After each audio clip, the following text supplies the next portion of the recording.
இந்த மாதவனை கேசவனை திங்கள் திருமகத்துச்சீசையால் சின்னிரைஞ்சி அங்கப்பறை குண்ட வார்த்தை அணிபுதுவை பைங்க மலத்தண்டரையல் பட்டரபிரான் கோதை சொன்னார்.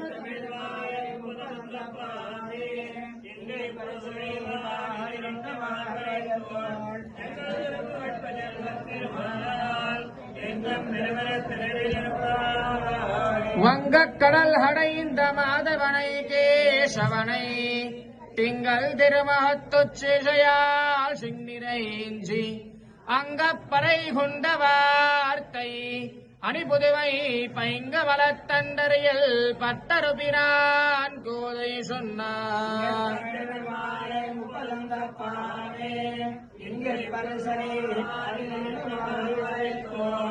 சங்கந்திர மகத்துச் செல்வத்தில்